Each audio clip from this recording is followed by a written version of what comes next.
Welcome, everybody.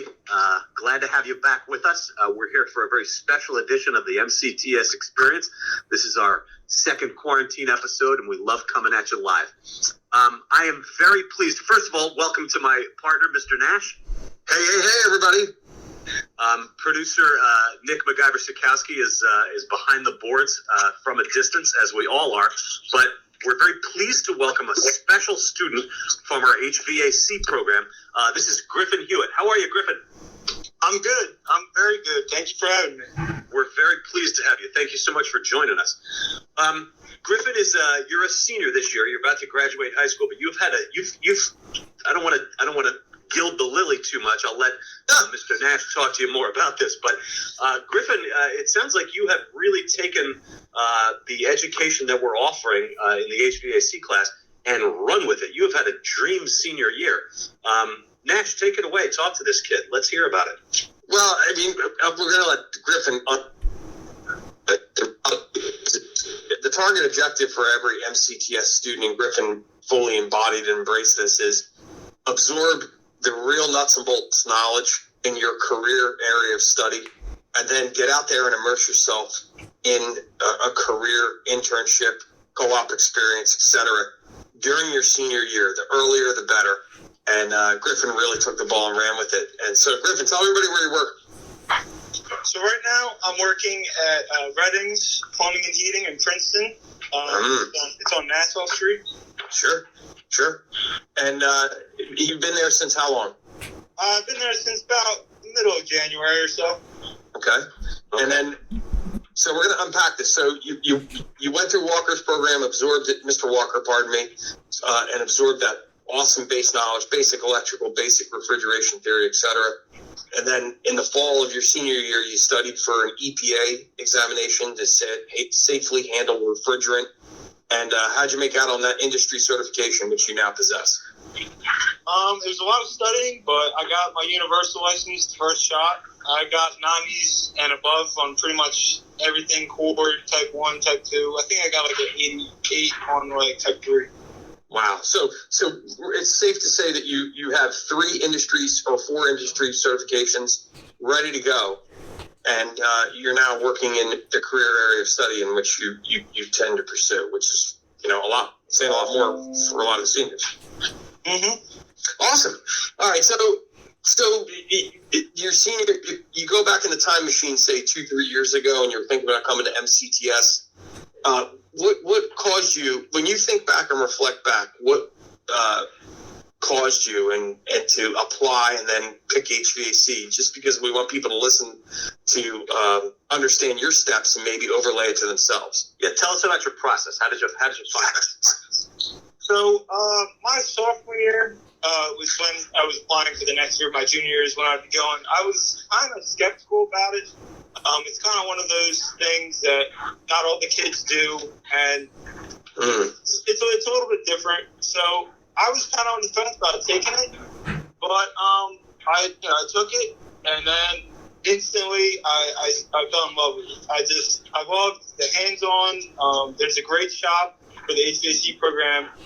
I loved the hands-on right away. Got right into electrical, and that just kind of got me started. I picked HVAC because what I wanted to do is I wanted to be as handy as possible. I didn't want to just be an electrician or just know how to do plumbing.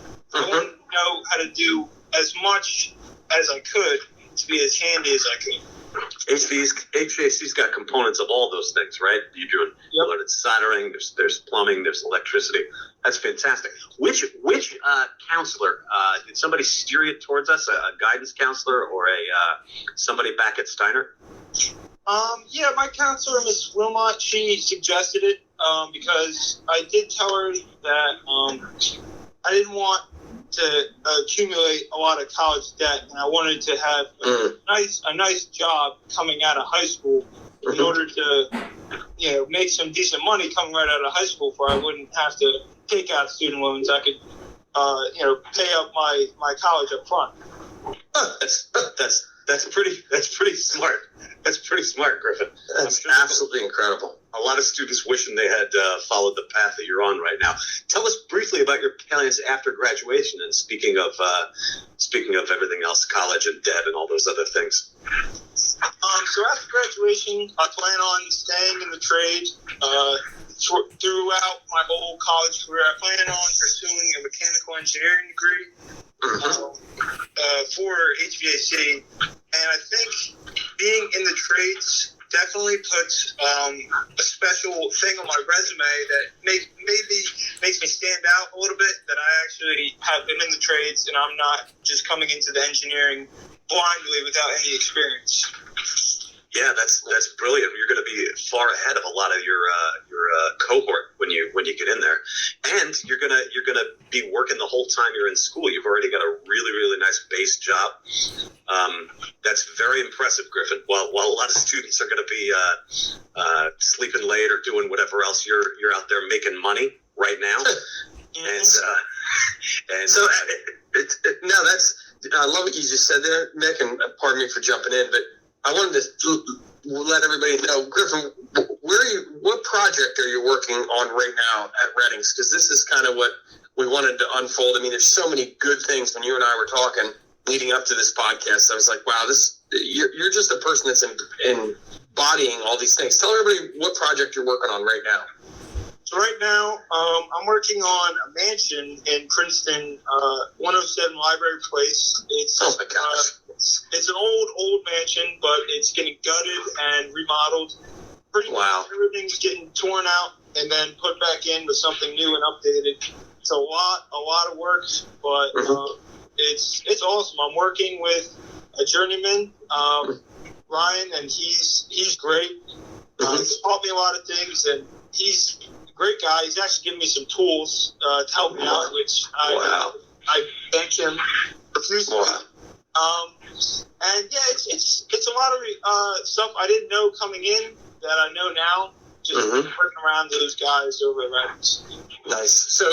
So you work one-on-one with a journeyman, still working right now, observing all safety practices. I know you are, and it's kind of interesting in a trade component, you're being unaffected by this. And in fact, you're able to work more because you're 18, so you're not subject to child labor laws, and you can work a full 8-hour shift in social distancing and still learning and excelling even during these trying times. Is that correct? Yeah. Unfortunately, the circumstances, aren't preferable, but it has worked out for me. Like money-wise, I've made pretty much double what I would have been making. Wow. Unfortunate why that's happening, but it's happening. And I wouldn't be still going to work if I didn't feel safe. Reddings has done a great job of PPE, plenty of masks and gloves. I'm never in a position where I feel uncomfortable in someone's house or in something like that. Yeah, so the mansion's actually vacant, if I'm understanding and listening and following what you're saying. Yes, I'm working actually the night shift, so it's even more safe for me. If you want to say safe, it's just me and one other guy, and it's a pretty big mansion, so. It's awesome. It's got plenty of room for the 6 feet. So, and when you say night shift, that's 12 to 8, which is, in E7.0, which is awesome.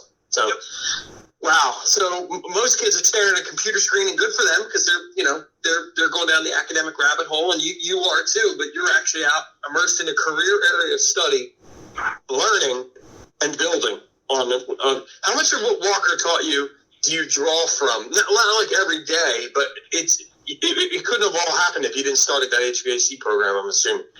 For sure. Not even just with CIE, but I worked this previous summer, and it gave me a big head start. They really did not expect much from me, but the way I was able to talk and have correct industry terms and know how to use tools. All that experience from in-shop time, from classroom time, really giving us a good understanding of the trade. So when I got out there, it wasn't long until they were like, yeah, you can handle a condenser. You can go install that. And you can go help so-and-so with a water heater. I had enough training to where it really gave me a head start. Nice. Awesome. Orf, I'll tell you what, we rolled the dice when not that we thought Griffin would be an unknown, but I didn't know, just how deep this is going in a great way. And This is a phenomenal lesson for so many people out there. Look at this kid. He's a certified refrigerant handler. He's got his universal license. He can go work anywhere in the country with that. He's got a great career pathway anywhere he wants to go, but he's also got some great goals.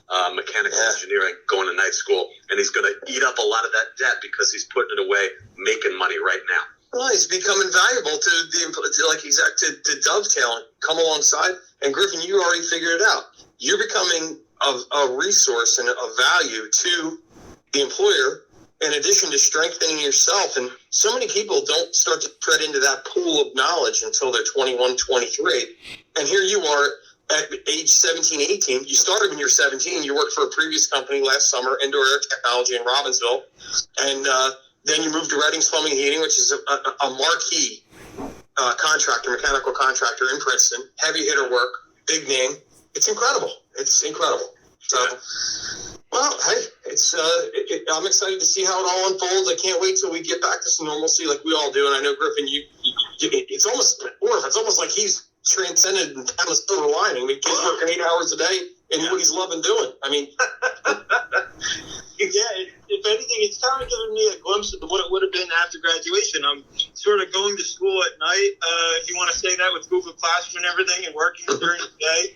So it's kind of giving me a little bit of a practice run that would have gotten after graduation. Love it. Another head start. That's a great note for us to go out on. Griffin, I just want to thank you again for joining us. We all tip our caps to you. Keep up the great work, and we're proud to have you on our roles there. Thank you so much for having me. Much appreciated. Keep up the good work. guys, Griff. That's going to wrap up our quarantine edition of the MCTS Experience. On behalf of Griffin Hewitt, thank you very much, and myself, Nick MacGyver-Sikowski, and my partner, the great Dave Nash, this is Mr. Orfe reminding you to discover your passion